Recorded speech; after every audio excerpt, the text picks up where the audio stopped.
Tomorrow marks a big day for Huntingburg's new bike share program. More on that, plus a Los Angeles filmmaker is returning to Jasper to lead a class at WJC, and Jan Dugan talks about kale in tonight's edition of Inform. All of that and much more is up next here on the 18 WJTS News.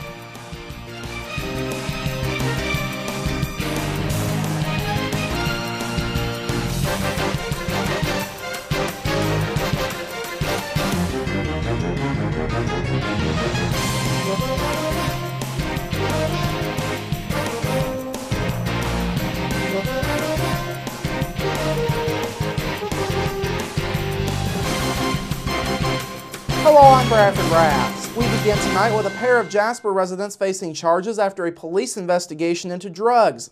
At 5:30 last night, Jasper police were in the middle of investigating a drug complaint at Bonert Park along Meridian Road. JPD says at that point, an officer noticed the suspect's vehicle at 2nd and 3rd Avenues and followed them into the parking lot at Los Bravos. The officer then called for help from the Dubois County Sheriff's Department K-9 unit while they spoke with 23-year-old Bryce Sadler and 19-year-old Gina Kiefner.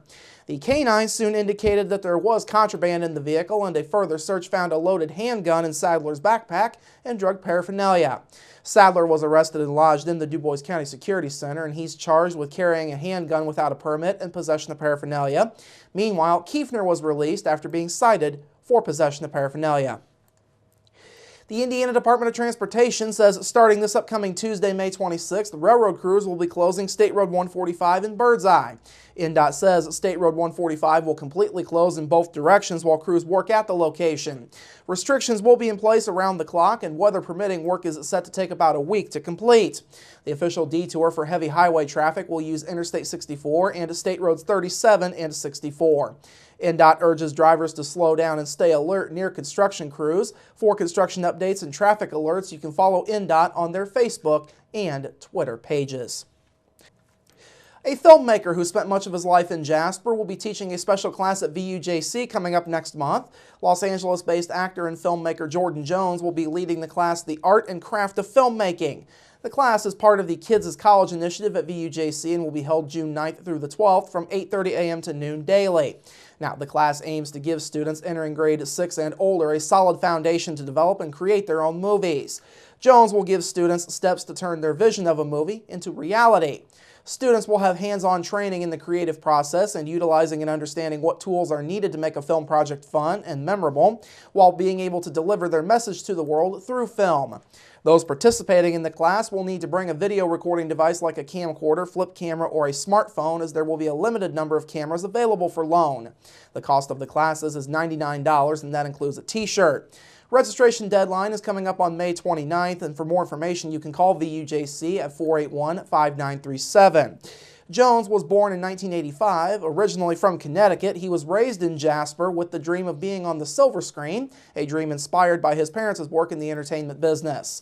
Jones moved to Los Angeles shortly after graduating high school and began his career as a screenwriter and host for a closed-circuit TV show known as EBTV, which aired in what are now GameStop stores all across America.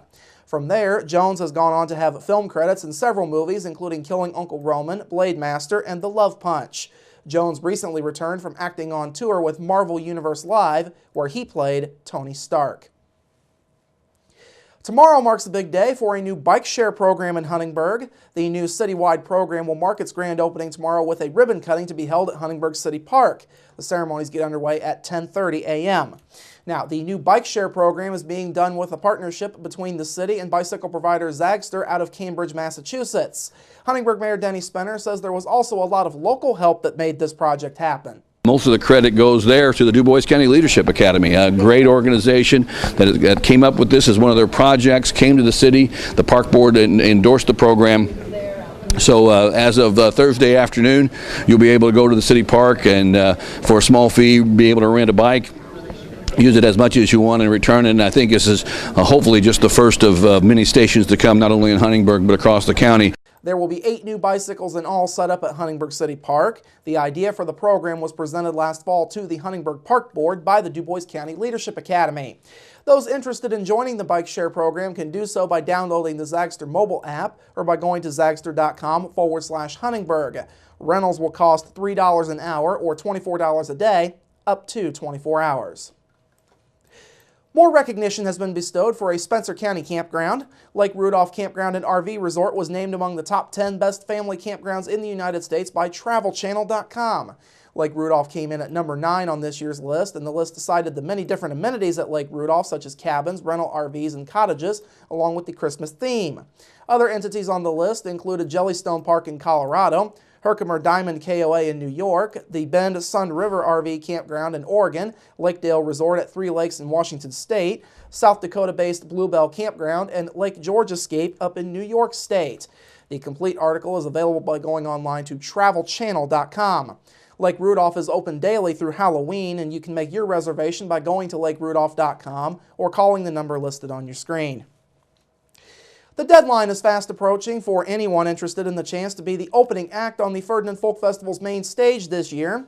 The deadline for entries in the singer-songwriter contest comes up on Monday, June 1st. Submissions can be made by going to FerdinandFolkFestival.com/songwriter-contest.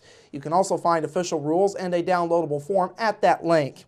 Now, there are 2 age categories in the singer-songwriter contest. These are high school and younger, and high school graduates and up. Participants in the contest can submit up to 3 songs, though each will require a separate form. This year's Ferdinand Folk Festival is set for Saturday, September 19th, and will take place at the town's 18th Street Park. Elizabeth Cook of Nashville, Tennessee is this year's headliner, and the other main stage performers will be Georgia Brown of Bentonville, Arkansas, Nick Dittmeyer and the Sawdusters, Him for Her, the Way Down Wanderers, and Knoxville, Tennessee-based group the Black Cadillacs. Brown will be the youngest performer in Ferdinand Folk Fest history at the age of 15. A southern Indiana city at the epicenter of the worst HIV outbreak in Indiana history is seeking state permission to implement a year-long needle exchange program. Scott County Public Health Nurse Brittany Combs says county commissioners voted Wednesday to make the request. A measure that lawmakers approved and Governor Mike Pence signed this month allows communities to seek state approval to run needle exchanges if they can prove they're facing an HIV or hepatitis C epidemic that's fueled by intravenous drug use. Now, Pence signed an order back in March allowing a 30-day needle exchange program for Scott County to prevent additional infections. He later reauthorized the program through May 24th. Combs says the exchange program has produced a lot of good results and has resulted in many people entering rehabilitation programs. The executive director of the Indiana State Board of Education says he's planning to retire at the end of the month. The agency put out a news release this morning announcing Robert Guffin's plans. He's been in that position for the last year. Guffin's retirement comes amid a shakeup on the State Board of Education. Governor Pence signed a bill earlier this month that will take away 2 of his 10 appointments to the board and will give 1 appointment each to Indiana House and Senate leaders. Democratic State Schools Superintendent Glenda Ritz will remain as the board's chairman. Guffin says he's looking forward to spending more time with his family. His last day will be May 29th. The board said it will vote to fill his position at a future meeting. And finally tonight, television legend David Letterman concludes his career this evening after more than 30 years. Indianapolis Mayor Greg Ballard proclaimed today as David Letterman Day in the city in honor of the longtime host of CBS's The Late Show. Letterman, an Indianapolis native, graduated from Broad Ripple High School and later from Ball State University. He also co-owns the Rahal Letterman Lanigan racing team that competes in the IndyCar Series and will be fielding driver Graham Rahal in Sunday's Indianapolis 500.